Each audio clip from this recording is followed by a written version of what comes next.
Hi guys and welcome back to the channel Deepak Yadav Education. Welcome to the Daily Hindu News and Editorial Analysis of 30th of March 2022.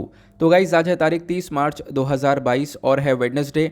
देखेंगे आज के the Hindu complete newspaper को। The Hindu complete newspaper को analyse करेंगे, but lecture में आगे बढ़ने से पहले अगर आप लोग को इस लेक्चर का पीडीएफ चाहिए तो क्या करना है, सबसे पहले डाउनलोड करना है टेलीग्राम और फिर जाकर सर्च बॉक्स में टाइप करना है Deepak Yadav education. As you can see guys आप लोग को ये वाला चैनल मिल जाएगा, इस पर क्लिक करना और जाकर इस चैनल को ज्वाइन कर लेना। देखो अगर आप लोगों को इस तरीके से ये चैनल नहीं मिलता है तो नीचे डिस्क्रिप्शन बॉक्स में आप सभी लोगों को टेलीग्राम का लिंक दिया गया है, वो लिंक इसी चैनल का है। जैसे आप उस पर क्लिक करोगे ऑटोमेटिकली ये चैनल ओपन हो जाएगा, इसको जाकर ज्वाइन कर लेना।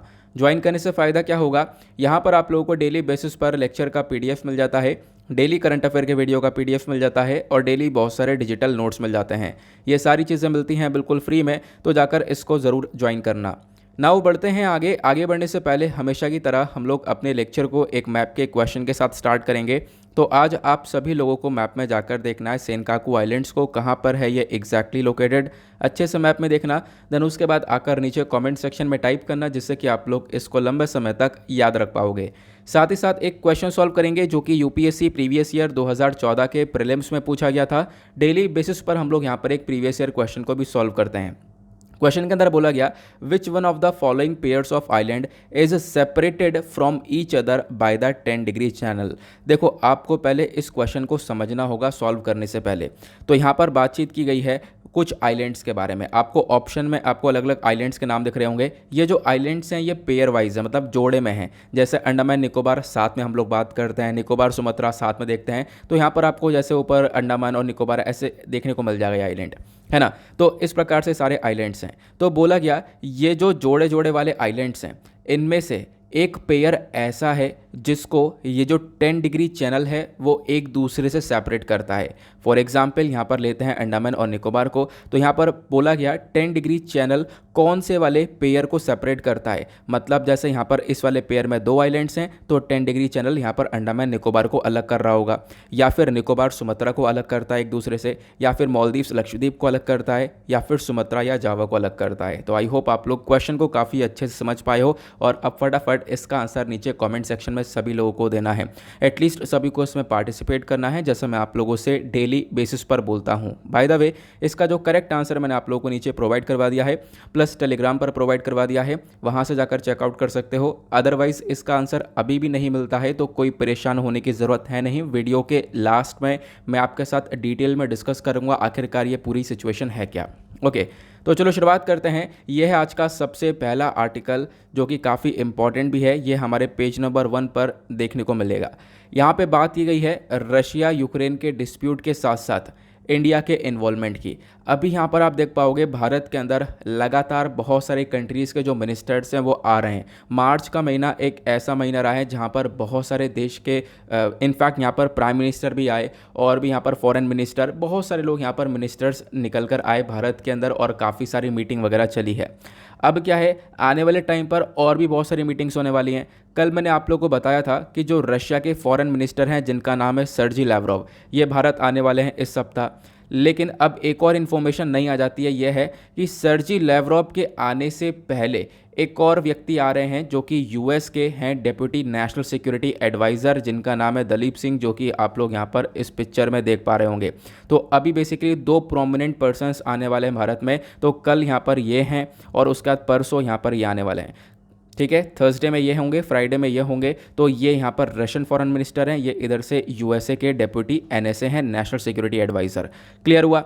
अब कोशिश ये की जा रही है कि जो भारत है, भारत अपना जो पक्ष है वो रशिया को लेकर काफ़ी चेंज करे। ये यहाँ पर अमेरिका की कोशिश रहने वाली है। यूएसए यहाँ पर इसी वजह से अपने मिनिस्टर को ये सेंड कर रहे हैं।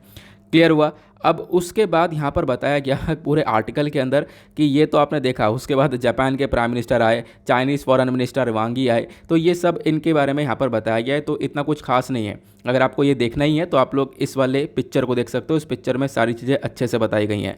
अगर हम लोग अपना पिछला सप्ताह देखें तो 19 मार्च के अंदर जो जापान के प्राइम मिनिस्टर हैं फूमियो किशिदा साहब, ये भारत आए थे, हमारे प्राइम मिनिस्टर के साथ डिस्कशन किया और काफ़ी सारा इन्वेस्टमेंट अनाउंस किया था। आपको पता होगा होगा, काफ़ी डिटेल से मैं पढ़ा चुका हूँ। उसके बाद 20 मार्च को ऑस्ट्रेलिया के फॉरेन मिनिस्टर एलेक्जेंडर स्कैलनबर्ग ये आए। उसके बाद मार्च 21 को ऑस्ट्रेलिया के जो प्राइम मिनिस्टर है स्कॉट मॉरिसन इनके साथ यहाँ पर हमारे प्राइम मिनिस्टर ने डिस्कशन किया, वर्चुअल मीटिंग हुई है, मतलब वीडियो कॉन्फ्रेंस के माध्यम से बातचीत हुई है।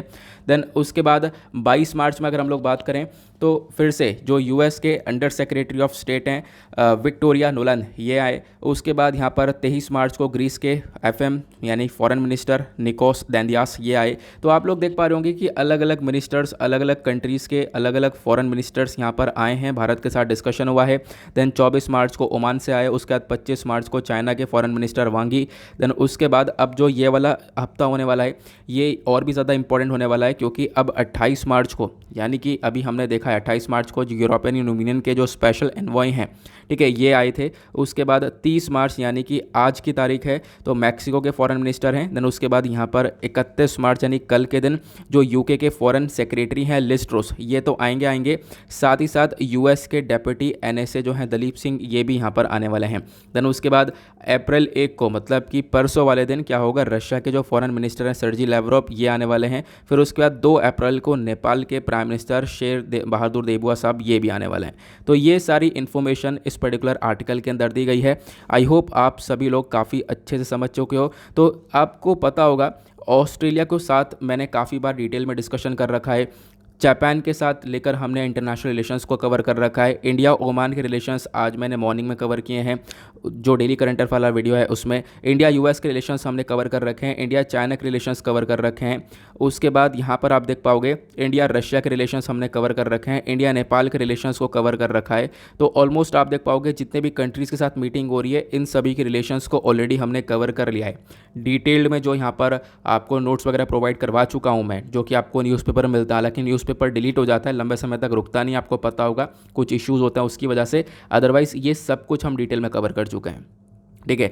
और नोट्स वाले ग्रुप में बेसिकली यहाँ पर मैंने काफ़ी सारी चीज़ें सेंड कर रखी थी पहले, तो वो चीज़ें मुझे हटानी पड़ी थी, वो आपको पता होगा, ठीक है, कुछ इश्यूज़ थे उसकी वजह से। बाकी आपको ये न्यूज़पेपर थोड़ी देर के लिए मिलता है, लगभग 3-3.5 घंटे, तो ऑब्वियस सी बात है रुक जाता है, कभी कभी काफ़ी देर तक रोक देता हूँ। तो वो टेलीग्राम पर मिल जाता है, इसको आप लोग डाउनलोड कर लिया करो। डाउनलोड करने के बाद जो भी इंपॉर्टेंट इन्फॉर्मेशन है आर्टिकल के अंदर वो आपको इस प्रकार से येलो वाले सिंबल में मिल जाती है।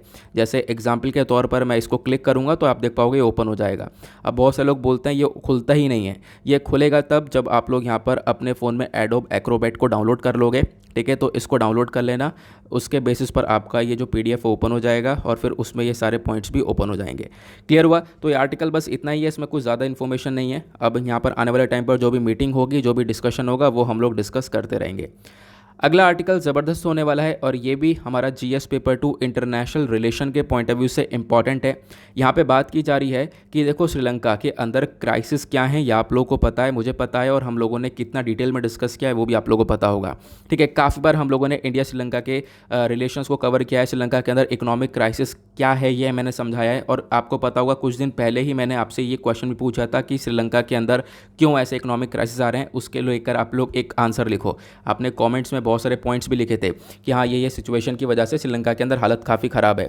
लेकिन अभी इस पर्टिकुलर सिनेरियो को रखो अलग। इसके बाद अगर हम लोग बात करें तो श्रीलंका के अंदर चाइना का इन्वेस्टमेंट बहुत ज़्यादा बढ़ता हुआ आप लोग को नज़र आएगा।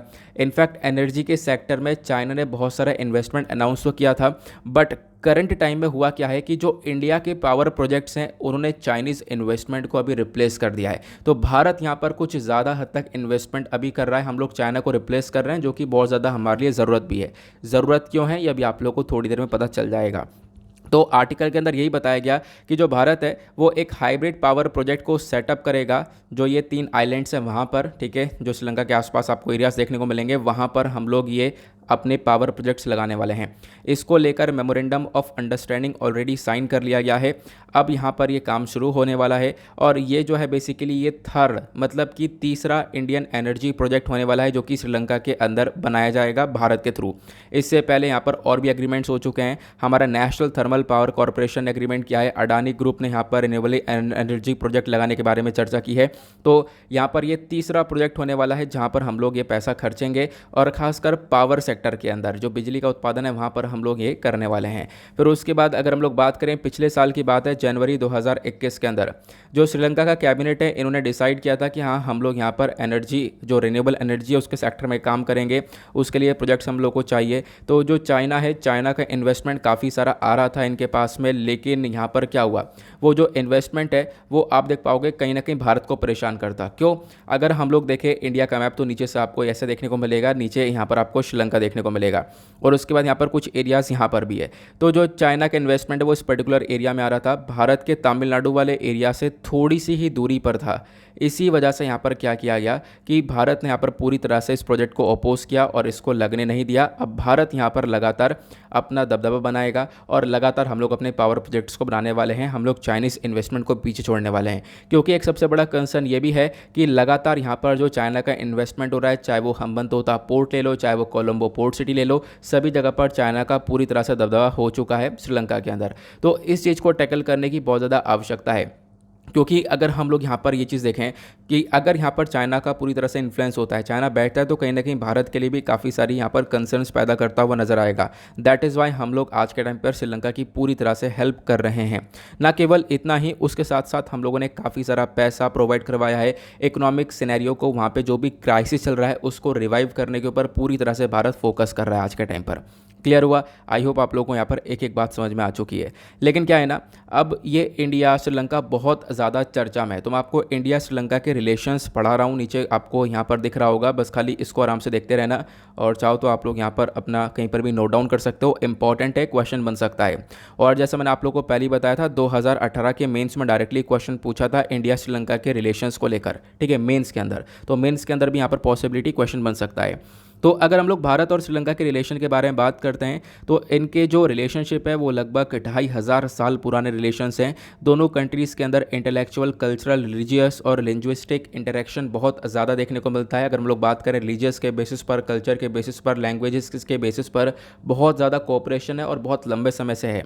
उसके बाद बात करें पिछले कुछ सालों के अंदर जो ये रिलेशनशिप है दोनों कंट्रीज़ का, वो यहाँ पर एक अल्टीमेट लेवल पर पहुँच चुका है। ट्रेड, इन्वेस्टमेंट के बारे में बात करें तो वो सब यहाँ पर ग्रो होता हुआ नजर आया है। फिर उसके बाद इंफ्रास्ट्रक्चर डेवलपमेंट हो गया, एजुकेशन, कल्चर, डिफेंस, इन सभी सेक्टर में दोनों कंट्रीज़ ने मिलकर काम किया है। भारत का इन्वेस्टमेंट काफ़ी सारा गया भी है श्रीलंका के अंदर। पिछले कुछ सालों में बात करें तो लगातार जो प्रोग्रेस है वो काफ़ी तेज़ी से बढ़ा है, जिसकी वजह से जो फ्रेंडशिप है दोनों कंट्रीज़ के बीच में वो भी इंक्रीज़ हुई है। एक समय ऐसा था श्रीलंका के अंदर सिविल वॉर वाला, आपको पता होगा, जो ये कॉन्फ्लिक्ट है, अगर हम लोग बात करें लगभग यहाँ पर 3 डिकेड हो चुके थे, 30 साल लंबा ये पूरा का पूरा विवाद चल रहा था श्रीलंका के अंदर। एक तरफ श्रीलंका की फोर्सेस थी, दूसरी तरफ एलटीटी आपको देखने को मिलता था। तो क्या हुआ, दोनों का जो ये कॉन्फ्लिक्ट है वो भी ख़त्म होता है मई 2019 में। लेकिन सबसे इंपॉर्टेंट बात यह है कि भारत यहाँ पर श्रीलंका की सरकार को सपोर्ट करता है और आतंकवाद के अगेंस्ट में लड़ता है। तो यहाँ पर भी श्रीलंका को अगेन भारत का सपोर्ट मिलता है, तो भारत लंबे समय से यहाँ पर सपोर्ट करता हुआ यहाँ पे नज़र आएगा। क्लियर हुआ? अब बात करें कमर्शियल रिलेशंस के बारे में तो श्रीलंका आज के टाइम पर आप देख पाओगे एक ऐसी कंट्री है जो कि काफ़ी सारे क्राइसिस से गुजर रही है। दैट इज़ वाई भारत का काफ़ी सारा डायरेक्ट इन्वेस्टमेंट आपको जाता हुआ नजर आएगा। तो एक्सपोर्ट इंपोर्ट के सेक्टर में भी बात करें, दोनों कंट्रीज़ के रिलेशंस लगातार ग्रो हुए हैं। श्रीलंका यहाँ पर एक लार्जेस्ट ट्रेडिंग पार्टनर है भारत का सार्क कंट्रीज़ के अंदर में, ठीक है, ये हम लोग अगर देखें तो। साथ ही साथ बोला गया 2015 से लेकर 17 तक का ये डेटा है। यहाँ पर जो इंडिया का एक्सपोर्ट है श्रीलंका के अंदर वो लगभग $5.3 बिलियन का हुआ है। हालांकि हमने श्रीलंका से सामान इंपोर्ट भी किया है, वो इंपोर्ट हुआ है $743 मिलियन का। ऊपर बिलियन है, नीचे मिलियन है, ये भी ध्यान रखना। उसके बाद जो व्यापार है दोनों कंट्रीज़ के बीच में ये और भी तेज़ी से ग्रो होता है तब जब इंडिया श्रीलंका के बीच में फ्री ट्रेड एग्रीमेंट होता है मार्च 2020 में। तो ये जो रिलेशनशिप हैं खासकर व्यापार को लेकर वो और तेज़ी से ग्रो होना चालू हो जाते हैं। अब ये तो हुए रिलेशन, कमर्शियल रिलेशंस प्लस यहाँ पर क्या हिस्टोरिकल रिलेशंस हैं। अब बात करते हैं इन दोनों कंट्रीज़ के जो दोस्ती है उसके बीच में क्या क्या दिक्कतें आती है, रुकावट क्या आती है। तो पिछले कुछ सालों में यहाँ पर एक रुकावट है जो कि काफ़ी तेज़ी से बढ़ती जा रही है, वो है चाइना। तो इंडिया श्रीलंका की दोस्ती के बीच में यहाँ पर चाइना कहीं ना कहीं कूद चुका है। चाइना का बहुत सारा इन्वेस्टमेंट आपको श्रीलंका के अंदर देखने को मिलेगा। चाइना ने बिलियंस ऑफ डॉलर्स रुपीज़ यहाँ पर प्रोवाइड करवा दिए हैं श्रीलंका को। अगर हम लोग देखें तो श्रीलंका ने भी क्या किया, जब इतना सारा पैसा ले लिया उसके बाद कंट्री इतनी ग्रो कर नहीं पाई, वो पैसा यहाँ पर ख़त्म हो गया। अब वो श्रीलंका पैसा चुका नहीं पा रहा चाइना को, तो क्या करेगा? ऑब्वियस सी बात है, कुछ ना कुछ यहाँ पर गिरवी रखेगा। वैसे यहाँ पर काम किया गया। ये सारी चीज़ें देखते हुए श्रीलंका ने अपना जो हम्बनतोता पोर्ट है वो 99 साल के लिए रेंट पर चाइना को दे दिया। उसके साथ साथ आप यहाँ पर देख पाओगे से केवल यहाँ पर बात नहीं रुकती है, उसके बाद यहाँ पर आप देख पाओगे श्रीलंका के अंदर एक कोलंबो पोर्ट सिटी है, उसको यहाँ पर चाइना डेवलप कर रहा है, जिसको लेकर पूरी तरह से प्रोटेस्ट होता रहता है श्रीलंका के अंदर कि श्रीलंका सही नहीं कर रहा है। अगर ऐसा भी हुआ, यहाँ पर कोलंबो पोर्ट सिटी का डेवलपमेंट पूरी तरह से गया चाइना के हाथ में, तो इससे यहाँ पर काफ़ी सारा कंसर्न देखने को मिलेगा। चाइना का जो इन्फ्लुएंस है वो पूरे श्रीलंका के अंदर फैलता हुआ नजर आएगा। क्लियर हुआ? तो ये सारी दिक्कतें हैं। उसके बाद भारत और श्रीलंका के बीच में भी एक बहुत बड़ी दिक्कत देखने को मिलती है, आपको पता होगा, वो है फिशरमैन इशू। मतलब मछुआरों को लेकर एक विवाद देखने को मिलता है। बहुत सारे जो मछुआरे हैं वो इंटरनेशनल मैरीटाइम बाउंड्री को क्रॉस कर जाते हैं, हमारे तमिलनाडु के जो लोग हैं। अब वो क्रॉस कर जाते हैं तो यहाँ पर श्रीलंका की टेरिटरी के अंदर आ जाते हैं, तो श्रीलंका उनको अरेस्ट कर लेता है, जिसके बेसिस पर जो रिलेशन है वो थोड़े बहुत ख़राब होते हैं। अदरवाइज रिलेशन कैसे हैं दोनों कंट्रीज़ के, वो अभी आप लोगों ने देख लिया इस पूरे स्ट्रक्चर में। क्लियर हुआ? आई होप आप लोग यहाँ पर एक एक बात अच्छे से समझ चुके हो। क्लियर हुआ? आगे चलते हैं अगले आर्टिकल पर, देखेंगे और क्या है हमारे लिए इम्पॉर्टेंट। नाउ एक और नया अपडेट आ चुका है और इम्पॉर्टेंट है, डेफिनेटली क्वेश्चंस बन सकते हैं। उससे पहले आपने अभी तक वीडियो पर लाइक बटन नहीं दबाया है तो फटाफट दबा देना। वीडियो पर आप लाइक करके सपोर्ट कर सकते हो। टारगेट है हमारा 5K प्लस लाइक्स का। यहाँ पे अगर हम लोग बात करें, एक छोटा सा अपडेट है। इस आर्टिकल को सिंपली आप लोग GS पेपर 3 एनवायरमेंट से रिलेट कर सकते हो। बात की गई है जो राइनो की पॉपुलेशन है वो बड़ी है 200 राइनो से। काजीरंगा नेशनल पार्क के अंदर ये पॉपुलेशन बढ़ती हुई नज़र आई है। तो आपका क्वेश्चन होगा क्या, कैसे पता चला? क्या सेंसस हुआ है? हाँ बिल्कुल सेंसस हुआ है। और जो आखिरी सेंसस हुआ था 2018 के अंदर हुआ था। जो 2018 में जनगणना हुई थी तब राइनो की पॉपुलेशन, जो खासकर एक सींग वाला राइनो है, वन हॉर्न वाला, जो कि आपको पिक्चर में दिख रहा है, उसकी पॉपुलेशन लगभग 2413 यानी 2413 के आसपास थी। तो अभी ये पॉपुलेशन 200 से और ज़्यादा ग्रो हो चुकी है। 2018 से 2022 के बीच में ये हमारे पास इंफॉर्मेशन आती है। क्लियर हुआ? ये जो वन हॉर्न राइनो की पॉपुलेशन है ये काजीरंगा नेशनल पार्क की हम लोग बात कर रहे हैं, जहाँ पर 200 से यहाँ पर इंक्रीज़ हुई है। मतलब कि 200 आप कह सकते हो जो राइनो है वो इंक्रीज़ हुए हैं पिछले 4 सालों के अंदर। ये हमारे पास निकल कर आया है डेटा, जो कि इम्पॉर्टेंट है। क्लियर हुआ? उसके बाद और क्या क्या इन्फॉर्मेशन यहाँ पर बताई गई है, उसके बाद मतलब जो इन्फॉर्मेशन है वो बिल्कुल बेकार है, आप लोग खुद भी एक बार नज़र मार सकते हो, लेकिन डायरेक्टली जो इम्पॉर्टेंट डेटा है वो आपको यहीं पर देखने को मिलेगा इस आर्टिकल के अंदर। इसके अलावा कुछ भी खास नहीं है, कुछ भी इंपॉर्टेंट नहीं है। हाँ, एक दो चीज़ इंपॉर्टेंट है जिसको आपको अलग से कवर करना होगा, जैसे कि काजीरंगा नेशनल पार्क, उसके बारे में यहाँ पर नहीं बताया। अब आपसे क्वेश्चन जैसे बन सकता है, जब आप लोग प्रीवियस ईयर क्वेश्चन देखोगे तो उसके बेसिस पर देखोगे तो क्वेश्चन कैसे बन सकता है, काजीरंगा नेशनल पार्क के बारे में आपको पता होना चाहिए, कुछ फैक्ट्स पता होना चाहिए जो कि डायरेक्टली पूछे जाते हैं प्रीलिम्स के अंदर। चलो मैं आपको बताता हूँ। काजीरंगा नेशनल पार्क के बारे में जब हम लोग बात करते हैं, ये आपको असम के अंदर देखने को मिलेगा और इसको यहाँ पर एक नेशनल पार्क डिक्लेयर किया गया था 1974 में। देन उसके बाद यहाँ पर इसको एक टाइगर रिजर्व डिक्लेयर किया गया 2007 के अंदर में, क्योंकि यहाँ पर आपको टाइगर्स भी बहुत सारे देखने को मिल जाते हैं। देन इंटरनेशनल स्टेटस के बारे में बात करें तो काजीरंगा नेशनल पार्क को एक यूनेस्को वर्ल्ड हेरिटेज साइट का यहाँ पर डिक्लेरेशन मिला है, या फिर आप कह सकते हो यूनेस्को वर्ल्ड हेरिटेज साइट का टैग मिला 1985 में। फिर उसके बाद इसी पर्टिकुलर नेशनल पार्क को एक इम्पॉर्टेंट बर्ड एरिया की तरह रिकग्निशन दिया गया बर्ड लाइफ इंटरनेशनल के थ्रू। देन उसके बाद यहाँ पे बताया गया बहुत सारी इंपॉर्टेंट प्रजातियाँ आपको यहाँ पर देखने को मिल जाती हैं। सबसे ज़्यादा जो पाया जाने वाला जानवर है काजीरंगा नेशनल पार्क के अंदर वो एक सींग वाला राइनो है, one horn rhino. One horn rhino एक इम्पॉर्टेंट जानवर बन चुका है पिछले आप कह सकते हो साल के अंदर। अगर हम लोग पिछला 1 साल देखें तो उसमें 3-4 बार ये चर्चा में आ चुका है। तो यहाँ पर अगर 3-4 बार चर्चा में आ रहा है तो इसको हाईलाइट कर लो, एक इंपॉर्टेंट पॉइंट ये बन जाता है। क्लियर हुआ? तो यहाँ पर आप देख पाओगे दुनिया भर के जो वर्ल्ड के सबसे ज़्यादा वन हॉर्न राइनोज हैं वो आपको यहाँ पर देखने को मिलते हैं, काजीरंगा नेशनल पार्क में देखने को मिलते हैं। अब वन हॉर्न राइनो के अलावा भी आपको काफ़ी सारी प्रजातियाँ देखने को मिलती हैं, जैसे कि एलिफेंट हो गया, royal Bengal tiger, Asiatic water buffalo, ये सारे जानवर आपको काजीरंगा नेशनल पार्क में देखने को मिलते हैं। 2018 में एक सेंसस होता है, जनगणना होती है, जिसके माध्यम से हम लोग पॉपुलेशन का पता लगाते हैं कि हाँ कितनी जनसंख्या है इस जानवर की। तो उस के सेंसस के बेसिस पर यहाँ पे पता लगाया गया कि जो राइनो की पॉपुलेशन है वो 2413 थी, बट अभी यहाँ पर यही जो पॉपुलेशन है वो 200 से इंक्रीज़ हुई है। ये एक छोटी सी इन्फॉर्मेशन हमारे पास आती है। अब जैसे मैंने आपको 100 राइनो के बारे में बताया, तो इसके बारे में भी कुछ इन्फॉर्मेशन अपने पास रखो, बहुत इंपॉर्टेंट है। अगर हम लोग बात करें तो राइनो की जो प्रजातियां हैं ना, वो टोटल 5 प्रजातियां होती हैं राइनो की, जिसमें से वो 5 प्रजातियों के अंदर से नाम कौन कौन से हैं आप देख पाओगे। एक वाइट राइनो होता है, दूसरा ब्लैक राइनो, देन ये अफ्रीका के अंदर देखने को मिलता है। फिर उसके बाद ग्रेट वन हॉर्न राइनो आपको देखने को मिलता है। देन उसके बाद यहाँ पर जावा, देन सुमत्रन। तो ये आपको अलग अलग राइनोज देखने को मिल जाते हैं, इनकी अलग अलग प्रजातियाँ आपको देखने को मिल जाती हैं। क्लियर हुआ। अगर हम लोग IUCN रेड लिस्ट स्टेटस के बारे में बात करें, मतलब इन राइनोस की जनसंख्या खतरे में है या सही है, तो आप लोग देख पाओगे ज़्यादातर राइनोस की जनसंख्या खतरे में ही देखने को मिलेगी, चाहे वो ब्लैक राइनो हो, चाहे वो वाइट राइनो हो, चाहे वो वन हॉर्न हो, चाहे जावा हो, चाहे वो सुमत्रन हो। तो ये आपको 5 प्रजातियां देखने को मिल जाती हैं। अब इसमें से कौन से राइनो की प्रजाति भारत में देखने को मिलती है, तो वो है वन हॉर्न राइनो। ठीक है, जो ग्रेटर वन हॉर्न राइनो है, जो कि आपको पिक्चर में दिख रहा है एक सिंग वाला, तो इसकी प्रजाति आपको भारत के अंदर देखने को मिलती है। इसको हम लोग इंडियन राइनो के नाम से भी जानते हैं। क्लियर हुआ। ये जो पूरा पर्टिकुलर राइनो है, ये आपको वेस्ट बंगाल, असम वाले रीजन में देखने को मिलता है, फिर उसके बाद उत्तर प्रदेश वाले रीजन में भी देखने को मिल जाता है।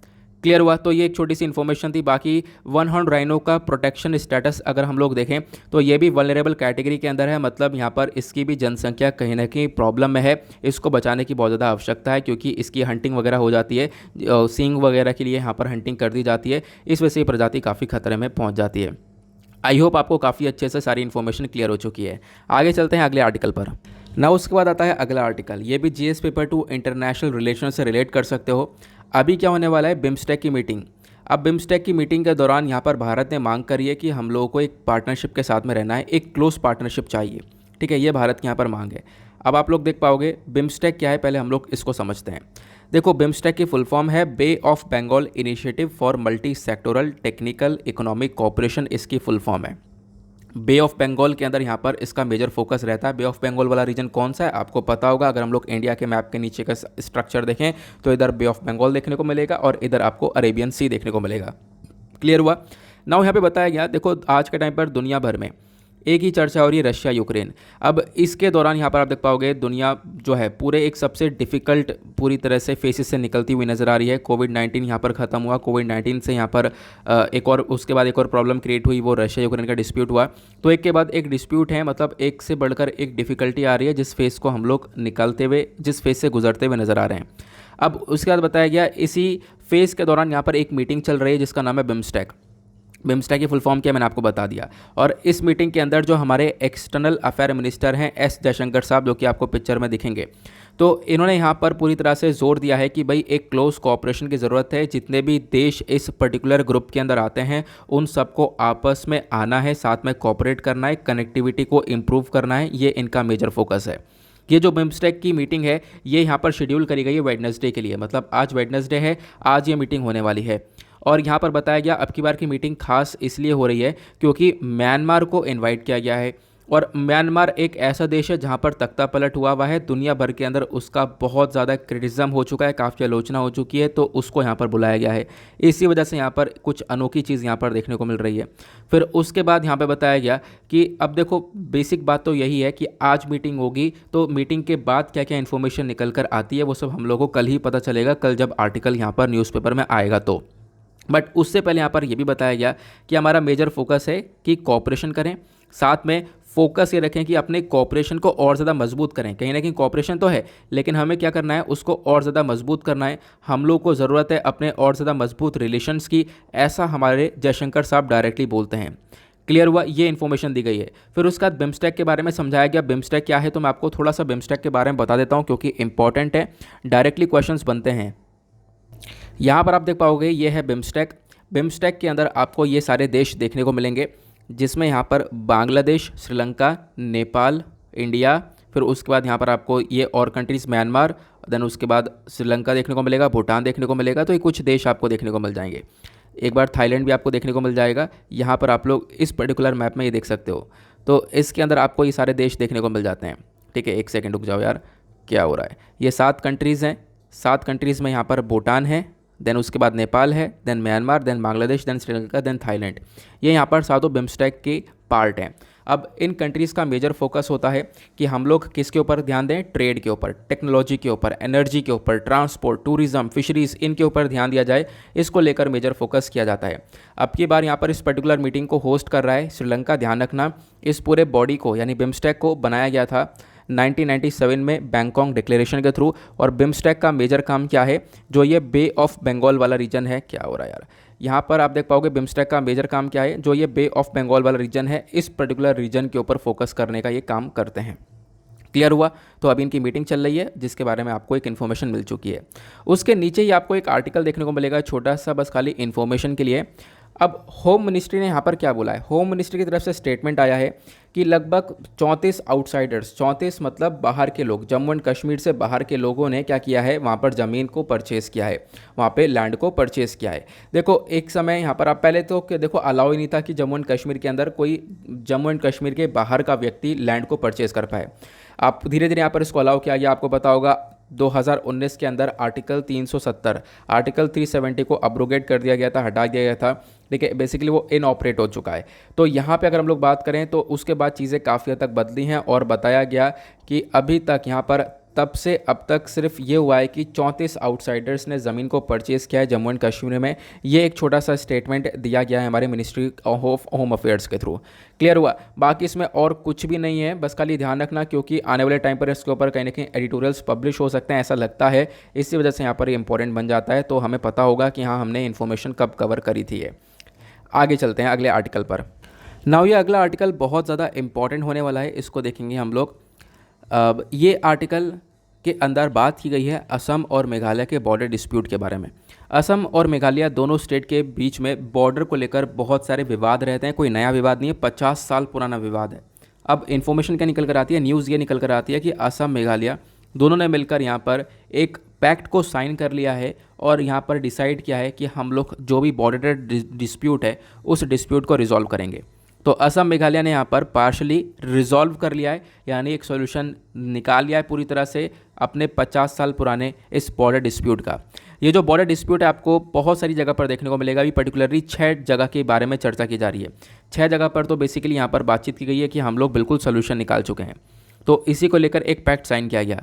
पहली बात मैं आपको समझाता हूँ ये हूँ कि ये एग्जैक्टली बॉर्डर डिस्प्यूट था क्या, क्योंकि इस आर्टिकल के अंदर बॉर्डर डिस्प्यूट के बारे में कुछ बताया नहीं, बस इतना ही बताया। एक एग्रीमेंट हुआ, एग्रीमेंट के बेसिस पर दोनों स्टेट्स के रिलेशंस इंप्रूव हुए हैं, बॉर्डर को लेकर जो भी डिस्प्यूट था उसको रिजॉल्व कर लिया गया है। बस इतनी सी इन्फॉर्मेशन दी गई है, थोड़ा सा आर्टिकल है लेकिन है बहुत इंपॉर्टेंट। यहाँ पे अगर हम लोग बॉर्डर डिस्प्यूट के बारे में बात करते हैं इन दोनों पर्टिकुलर स्टेट को लेकर, तो आपको बेसिक से समझना होगा। देखो पहली बात, असम और जब मेघालय की हम लोग बात करते हैं, असम और मेघालय दोनों मिलकर लगभग 885 किलोमीटर्स का लंबा बॉर्डर शेयर करते हैं ये दोनों राज्य। और आज के टाइम तक लगभग यहाँ पे बोला गया 12 ऐसी जगह हैं जहाँ पर डिस्प्यूट होता है। ठीक है, मैंने अभी आपको इस आर्टिकल में दिखाया था 12 पॉइंट्स आपको देखने को मिलेंगे बॉर्डर पर जहाँ पर विवाद देखने को मिलता है दोनों स्टेट्स के बीच में। तो असम और मेघालय के जो बॉर्डर हैं उनमें से वो 12 जगह कौन कौन सी हैं, तो अपर ताराबरी, गजंग रिजर्व फॉरेस्ट, हाइहिम लांगपी हो गया, उसके बाद बोरद्वार, बोकलापारा, नोंगवा, मदमपुर, उसके बाद ऐसे आपको और भी देखने को मिलेंगे ब्लॉक 1, ब्लॉक 2, अलग अलग एरियाज़ आपको देखने को मिल रहे होंगे। ये सारे यहाँ पर एरियाज़ हैं जहाँ पर डिस्प्यूट रहता है। अब बात करते हैं कि इतने सारे एरियाज इनमें डिस्प्यूट है, बिल्कुल डिस्प्यूट किस चीज़ को लेकर है, इनमें से कुछ एरिया बोलता है असम मेरा है और इसमें से कुछ एरिया मेघालय बोलता है मेरा है। तो अब मेरा है करने के चक्कर में ये डिस्प्यूट यहाँ पर बढ़ता हुआ चला जाता है। अगर हम लोग बात करें ओवरऑल मेघालय की, तो मेघालय कहीं ना कहीं असम से ही निकल कर आया है। एक टाइम पर जो नॉर्थ ईस्टर्न स्टेट्स आपको देखने को मिलते हैं, यहाँ पर असम सबसे ज़्यादा एरिया कवर करता था, असम में से ही ज़्यादातर राज्य निकल कर आए हैं। तो मेघालय भी असम से ही बाहर निकल कर आया है असम रीऑर्गेनाइजेशन एक्ट 1971 के माध्यम से। क्लियर हुआ? और तब से यहाँ पर काफ़ी सारे विवाद रहते हैं कि ये हमारा हिस्सा है, वो हमारा हिस्सा है। अगर हम लोग बात करें मेजर विवाद किस चीज़ को लेकर रहता है, तो मेजर विवाद रहता है यहाँ पर लांगपी नाम के एरिया को लेकर। लांगपी एक डिस्ट्रिक्ट आपको देखने को मिलता है, मैं आपको मैप में दिखाता हूँ। ये आप लोग नॉर्थ ईस्टर्न स्टेट्स देख पाओगे, यहाँ पर सिक्किम, असम है, उसके बाद त्रिपुरा, मिजोरम, मणिपुर, यहाँ पर आपको नागालैंड देखने को मिलेगा, अरुणाचल प्रदेश देखने को मिलेगा और असम के नीचे मेघालय देखने को मिलेगा। तो क्लियर हुआ? अभी हम लोग बात कर रहे हैं असम और मेघालय की। इन दोनों का आप देख पाओगे एक लंबा चौड़ा बॉर्डर है जो कि यहाँ पर दोनों स्टेट्स साझा करते हैं आपस में। अब यार एक और मैप मैंने लगा रखा था, वो मैप नहीं मिल रहा मुझे, एक सेकेंड रुक जाओ, मिल गया। यहाँ पर आप देख पाओगे ऊपर असम नीचे मेघालय, अभी हमने थोड़ी देर पहले मैप में देखा। अब इन दोनों के बीच में ये बॉर्डर है। इस बॉर्डर के आसपास बहुत सारी जगह हैं जिनको लेकर विवाद होता है। एक जगह आपको लांगपी नाम की देखने को मिलेगी, इसको लेकर काफ़ी सारा विवाद होता है। ठीक है, ये यहाँ पर एक मेजर कंटेंशन देखने को मिलता है दोनों स्टेट्स के बीच में। क्लियर हुआ?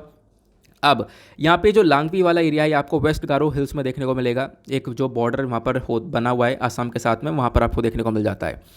बोला गया जो ये लांगपी है ये यहाँ पर एक हिस्सा हुआ करता था कामरूप डिस्ट्रिक्ट का।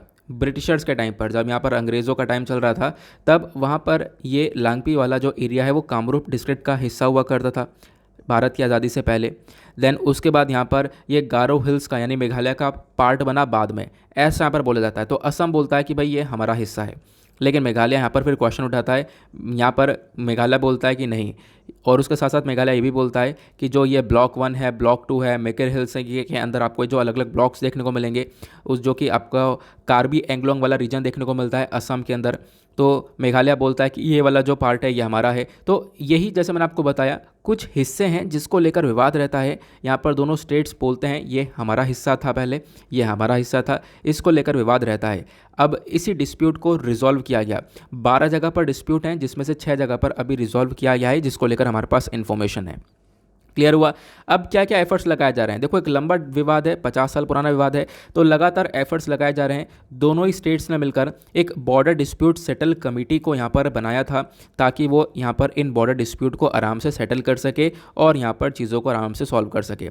अगर मैं आपको बताऊँ तो असम के साथ यहाँ पर केवल एक राज्य के साथ डिस्प्यूट नहीं है, केवल मेघालय के साथ नहीं है, और भी बहुत सारे राज्य हैं जिनका विवाद असम के साथ में देखने को मिलता है। क्योंकि मैंने आपको बताया ना असम एक बड़ा राज्य देखने को मिलता था जिसमें से बहुत सारे राज्य निकल कर आए हैं।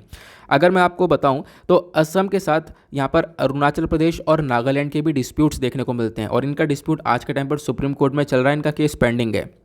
उसके बाद असम के साथ मिजोरम का डिस्प्यूट देखने को मिलता है, प्लस और भी बहुत सारे बॉर्डर डिस्प्यूट्स अलग अलग राज्यों के साथ चलते हैं हमारे भारत के अंदर। आपको ध्यान होगा इसके बारे में, जिसमें से सबसे ज़्यादा चर्चा में रहते हैं बेलागावी वाला। बेलागावी बॉर्डर डिस्प्यूट आपको देखने को मिलेगा कर्नाटक और महाराष्ट्र के बीच में है। उसके बाद यहाँ पर ओडिशा बॉर्डर डिस्प्यूट आपको देखने को मिलेगा। ये डिस्प्यूट्स कुछ ऐसे हैं जो कि लगातार चर्चा में रहते हैं। क्लियर हुआ? आई होप आप लोग यहाँ पर इसको काफ़ी अच्छे से समझ चुके होंगे। ये आखिरकार विवाद क्या है, इंपॉर्टेंट है, इसी वजह से क्लियर हो गया होगा। आगे चलते हैं। नाउ आते हैं पेज नंबर 15 के ऊपर, that is business section. Sorry, business section नहीं है, हमारा वर्ल्ड सेक्शन है। देखेंगे दुनियादारी में क्या चल रहा है। तो दुनियादारी में एक ही चीज़ चल रही है, आपको पता ही है, और मतलब रशिया यूक्रेन का डिस्प्यूट और क्या। देन उसके बाद एक छोटा सा आर्टिकल आपको यहाँ पर ये देखने को मिलेगा। यहाँ पे बात की गई है जो रशिया है, रशिया बेसिकली यहाँ पर एक चीज़ के ऊपर जोर दे रहा है, वो ये है कि अगर रशिया से आप लोग गैस वगैरह परचेस कर रहे हो, जो भी चीज़ें परचेस कर रहे हो, तो रशिया ने यहाँ पर ट्यूसडे में यानी कि कल के दिन ये बोला कि आप यानी कि यूरोपियन यूनियन हो गया या G7 कंट्रीज़ हो गई, जो भी यहाँ पर चीज़ें परचेस कर रहे हो, अगर परचेस कर रहे हो तो भाई जो पेमेंट है वो रूबल के अंदर कर देना, मतलब रशियन करेंसी के अंदर पेमेंट कर देना, ये यहाँ पर बोला गया। हालांकि G7 मिनिस्टर इसको बोलते हैं कि भाई ये अनएक्सेप्टेबल है, हम लोग इसको एक्सेप्ट नहीं कर पा रहे हैं इन सारी चीज़ों को। क्लियर हुआ? उसके साथ साथ रशिया ने एक नोटिस जारी कर दिया है अपने कंट्री में कि भाई कोई भी यहाँ पर गैस की सप्लाई फ्री में नहीं करेगा, और जो भी सप्लाई करेगा ये ध्यान रखना आपके पास रूबल आ जाना चाहिए, व्यापार जो भी होगा वो रूबल के अंदर होगा। तो ये बेसिकली यहाँ पर चर्चा की जा रही है। आखिरकार ऐसा क्यों? ऐसा इसलिए क्योंकि रशिया के ऊपर इकोनॉमिक सैंक्शंस लग चुके हैं। अब इकोनॉमिक सैंक्शंस यूएस ने लगाए हैं, उसके बाद यूरोपियन यूनियन की कंट्रीज़ हैं, बहुत सारी कंट्रीज़ ने लगा दिए हैं। तो जिसकी वजह से यहाँ पर आप कह सकते हो कि रशिया डॉलर्स का इस्तेमाल नहीं कर पा रहा है। अब जो व्यापार है वो ऑब्वियस सी बात है वो रूबल्स के अंदर पूरी तरह से कोशिश कर रहा है करने की। आई होप आपको क्लियर हो चुका है। देन उसके बाद इसी के नीचे एक छोटा सा आर्टिकल है, अभी हमने पेज नंबर 1 के ऊपर कवर किया था इंडिया श्रीलंका के रिलेशंस को।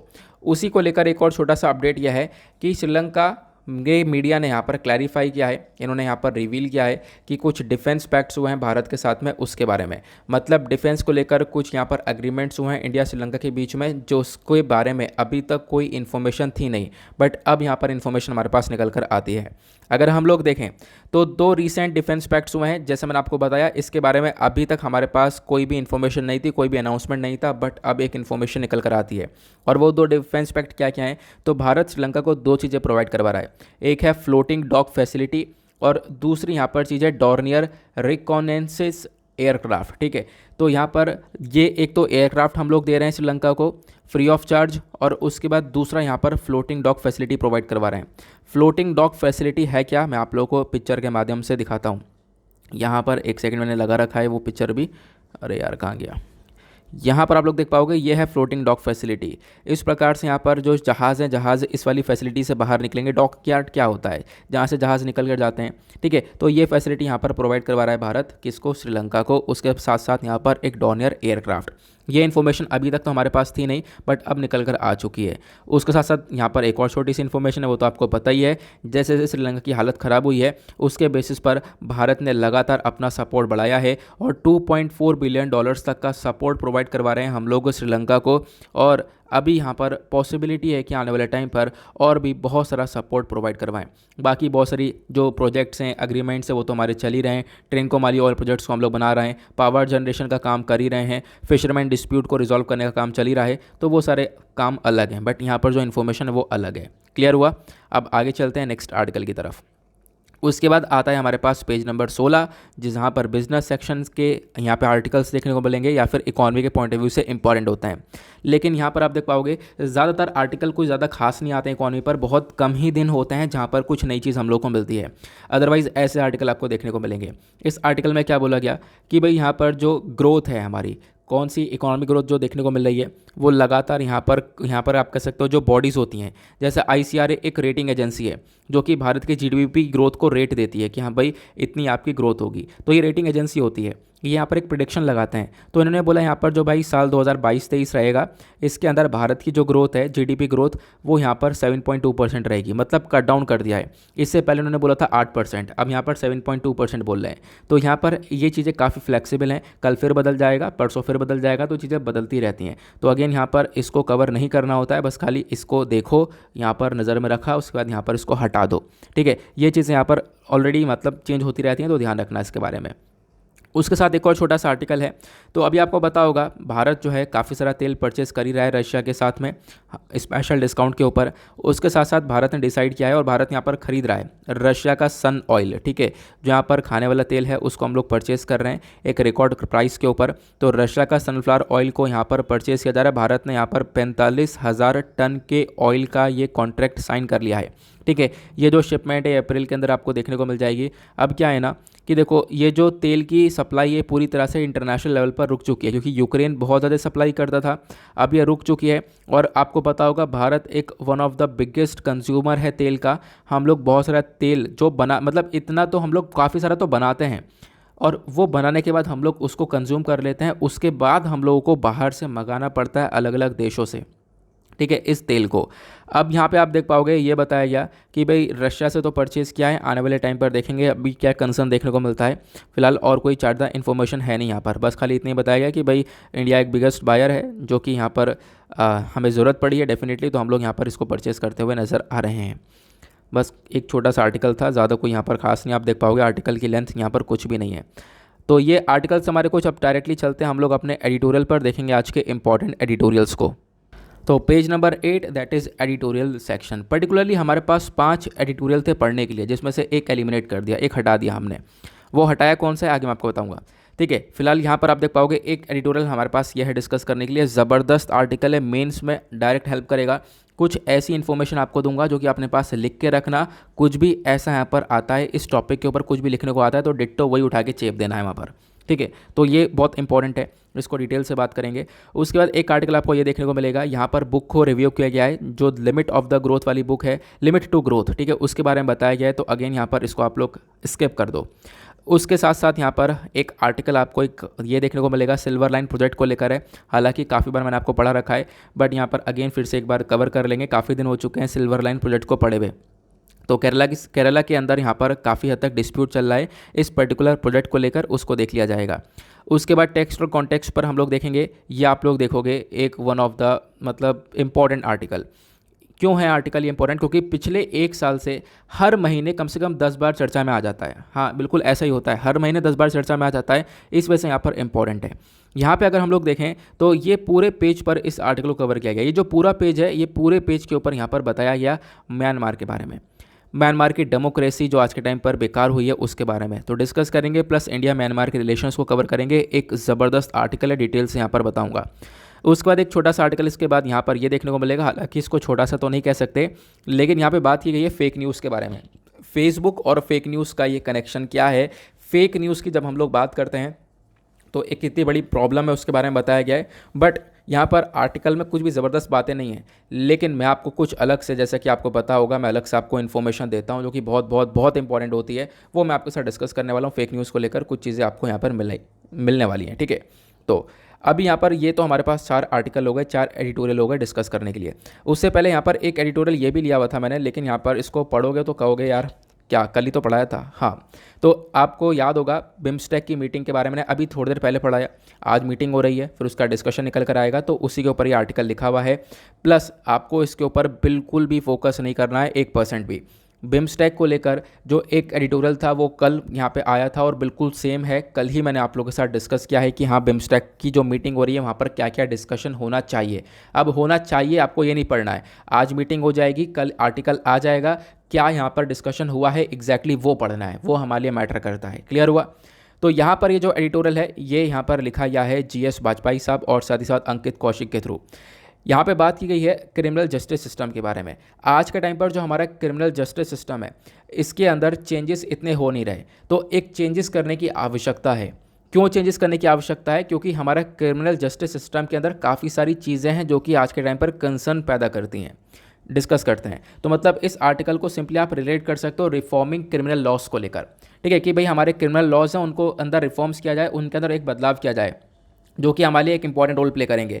अगर हम लोग इस आर्टिकल का कॉन्टेक्स्ट देखें क्या क्यों चर्चा की जा रही है, तो देखो हमारी सरकार ने यहाँ पर एक प्रोसेस की स्टार्टिंग करी है। वो ये है कि हम लोग यहाँ पर क्रिमिनल लॉस के अंदर अमेंडमेंट करेंगे, इसके अंदर चेंजेस करेंगे। क्रिमिनल लॉस कौन से होते हैं? जैसे इंडियन पिनल कोड हुआ, ठीक है, उसके बाद यहाँ पर कोड ऑफ क्रिमिनल प्रोसीजर हुआ, इंडियन एविडेंस हुआ। मतलब कि यहाँ पर किसी ने क्राइम किया है तो उस क्राइम के बारे में एक जगह पर बताया गया, प्लस उस क्राइम की सज़ा क्या है वो यहाँ पर बताया गया। तो बेसिकली यहाँ पर वो जो अपराध है उसको लेकर लॉज है, उसको लेकर जो कानून है उसके अंदर आज के टाइम पर बहुत सारी कमियां हैं, तो उनको सुधारने की ज़रूरत है। प्लस जो बहुत सारे कानून लंबे समय से चले हुए आ रहे हैं उनके अंदर बहुत सारे बदलाव की ज़रूरत है, ये यहाँ पर ऑथर ने मेंशन किया है। अगर हम लोग बात करें, मिनिस्ट्री ऑफ होम अफेयर्स ने यहाँ पर सजेशन मांगे governor, chief minister, chief justice of India, chief justice of various high courts के माध्यम से कि भाई यहाँ पर एक ज़रूरत है, तो ये क्लियर हुआ। देन उसके बाद बताया गया, देखो इससे पहले भी इसके बारे में काफ़ी चर्चा हुई है। 111वीं रिपोर्ट, उसके बाद 111वीं, 128वीं और 146वीं जो पार्लियामेंट्री स्टैंडिंग कमेटी है, इन्होंने यहाँ पर एक रिपोर्ट पब्लिश करी है और इन्होंने यहाँ पर बोला है, इन्होंने रिकमेंडेशन दिया है कि बिल्कुल हम लोग को अपने क्रिमिनल जस्टिस सिस्टम को रिव्यू करना चाहिए और डिटेल से रिव्यू करने की आवश्यकता है। तो ये यहाँ पर बार बार इन्फॉर्मेशन आ रही है, मतलब काफ़ी बार चर्चा हुई है भाई क्रिमिनल जस्टिस सिस्टम के अंदर बदलाव की ज़रूरत है। तो पहले हम समझते हैं क्रिमिनल जस्टिस सिस्टम का इतिहास क्या है, इसकी हिस्ट्री क्या है। देखो जो क्रिमिनल लॉज हैं भारत के अंदर वो यहाँ पर लाए गए थे ब्रिटिश रूल के टाइम पर, जो अंग्रेज़ थे ये यहाँ पर इनका कोडिफिकेशन करके गए। अब क्या हुआ, यहाँ पे आप देख पाओगे जो ज़्यादातर लॉज हैं वो आज तक यहाँ पर 21st सेंचुरी तक वर्क करते हुए नजर आ रहे हैं, मतलब ज़्यादातर लॉज आज भी वर्क कर रहे हैं। आप देख पाओगे इंडियन पिनल कोड कितना पुराना कोड है, ठीक है, आज भी यहाँ पर वो वर्क कर रहा है। उसके बाद अगर हम लोग बात करते हैं, यहाँ पर एक व्यक्ति हैं जिनका नाम है लॉर्ड थॉमस बेबिंगटन मैकले, इनका ये मतलब नाम है। 4 यहाँ पर आप लोगों को देख मिलेंगे, 4 वर्ड हैं। तो लॉर्ड थॉमस बेबिंगटन मैकले, इन्होंने यहाँ पर देखो ये देखने को मिलते थे, ये बोला जाता है कि ये जो व्यक्ति हैं ये सारे क्रिमिनल लॉज के चीफ आर्किटेक्ट थे, मतलब इन्होंने यहाँ पर इन सारे क्रिमिनल लॉज को कोडिफाई किया था, ठीक है, भारत के अंदर।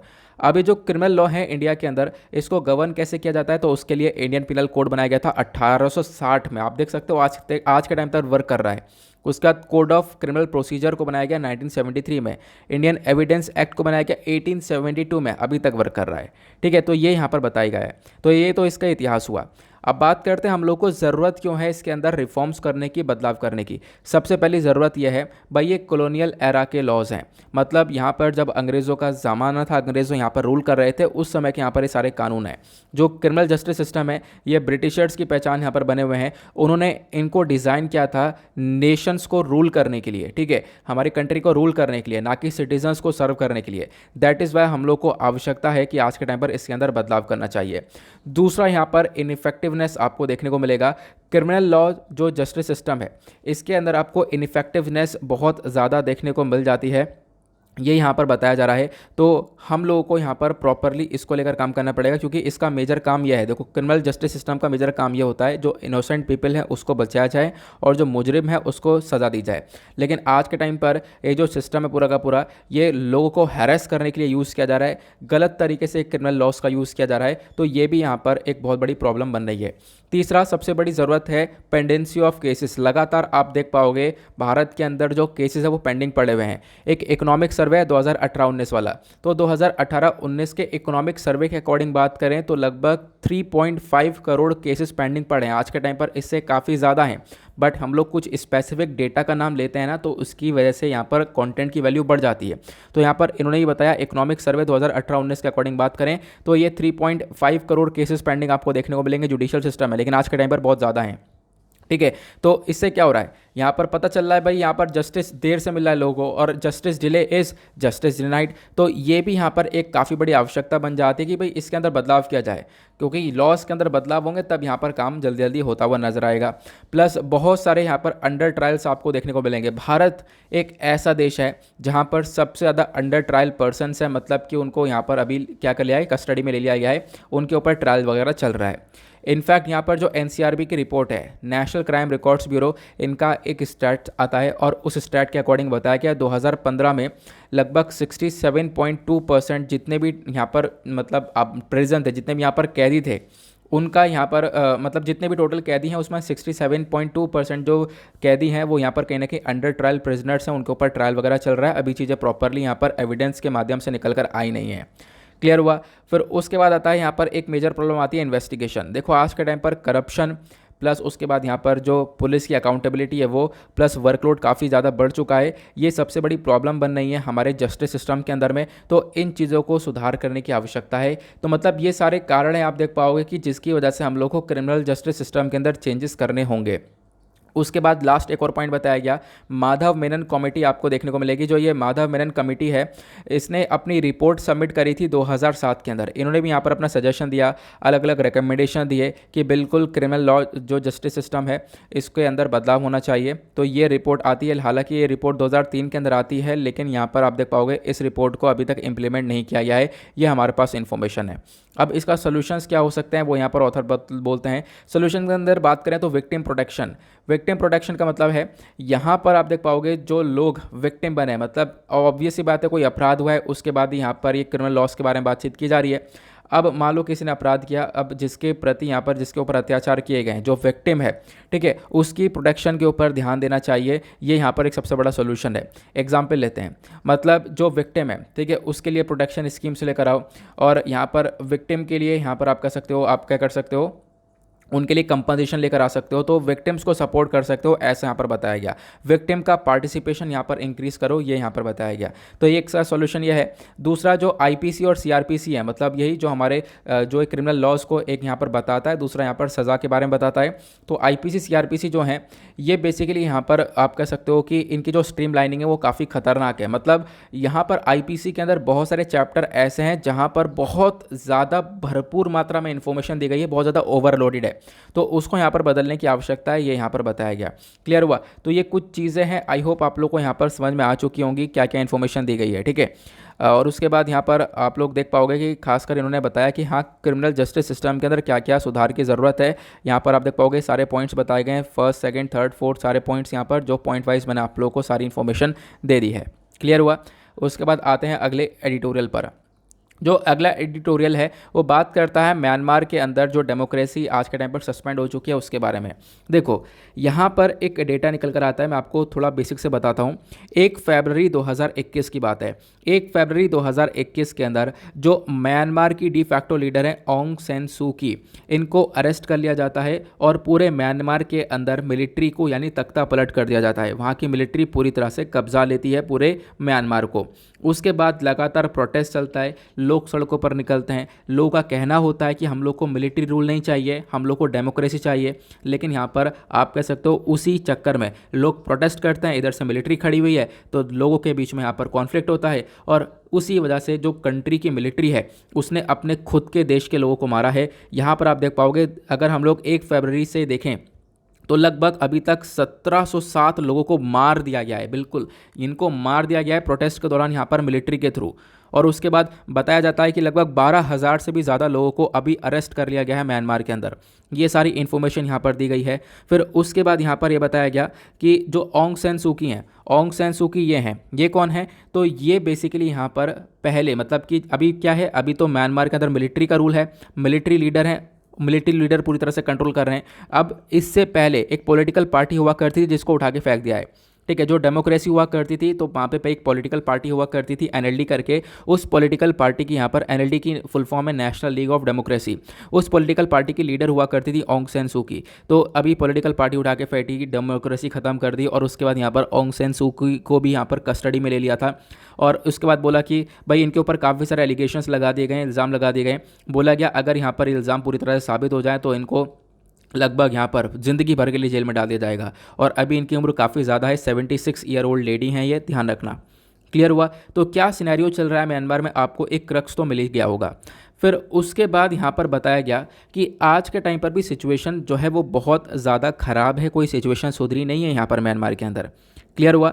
फिर उसके बाद यहाँ पर और भी चीज़ें बताई गई हैं।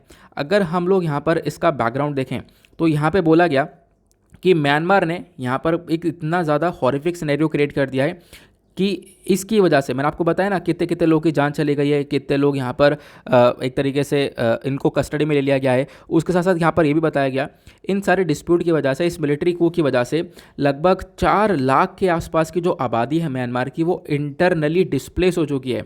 इंटरनली डिस्प्लेस का मतलब अपने देश में इधर से उधर अपना घर छोड़ के दूसरी जगह पर निकल चुके हैं। तो ये सिनेरियो म्यांमार के अंदर देखने को मिला है। उसके साथ और क्या बताया कि आज के टाइम पर ये कू कैसे हुआ। देखो, कू की बात अगर हम करते हैं, मतलब कू मतलब मिलिट्री का जो तख्ता पलट है वो, तो ये देखो कोई नई बात नहीं है। म्यांमार के अंदर तख्ता पलट हुआ 2021 के अंदर 1 फरवरी को, पिछले साल की बात है, 1 साल से ज़्यादा हो चुका है, तो कोई नई बात नहीं है। इससे पहले भी काफ़ी लंबे समय तक मिलिट्री रूल रहा है वहाँ पर, ये इन्फॉर्मेशन यहाँ पर दी गई है। तो म्यांमार के अंदर लगातार डेमोक्रेसी और मिलिट्री रूल के बीच में टसल रही है। 2021 के अंदर जो मिलिट्री coup हुआ पिछले साल, इससे पहले भी 1962 से लेकर 1988 के बीच तक भी आप देख पाओगे लगातार मिलिट्री का रूल रहा है वहाँ पर। चीज़ें 2010 में सुधरती हैं म्यांमार के अंदर, एक पॉलिटिकल पार्टी बनती है, सब कुछ यहाँ पर चीज़ें आ जाती हैं आगे। ऑन्ग सैन सू की जो कि इनको पहले अरेस्ट कर लिया गया था, इनको यहाँ पर रिलीज़ किया जाता है, उसके बाद चीज़ें थोड़ा सही होना चालू होती हैं। 2015 के अंदर जो एक पॉलिटिकल पार्टी है नेशनल लीग ऑफ डेमोक्रेसी, ये यहाँ पर जीत जाती है 77% सीटों के साथ में। उसके बाद म्यांमार के अंदर डेमोक्रेसी आती है, लेकिन डेमोक्रेसी ज़्यादा लंबे समय तक चलती नहीं है। फिर उसके बाद 2021 के अंदर आप देख पाओगे फिर से वो डेमोक्रेसी खत्म हो चुकी है। आज के टाइम पर जो मिलिट्री लीडर हैं जिनका नाम है जनरल मेनुंगलैंग, ये यहाँ पर म्यांमार के मिलिट्री चीफ हैं, 2011 से लगातार चीफ बने हुए हैं और इन्होंने यहाँ पर ये आप कह सकते हो ये तख्ता पलट किया है। क्लियर हुआ? तो ये आपको सारी इन्फॉर्मेशन मिल चुकी है। फिर उसके बाद यहाँ पर बताया गया म्यांमार रशिया के रिलेशंस के बारे में, फिर उसके बाद म्यांमार और इंडिया के रिलेशंस के बारे में।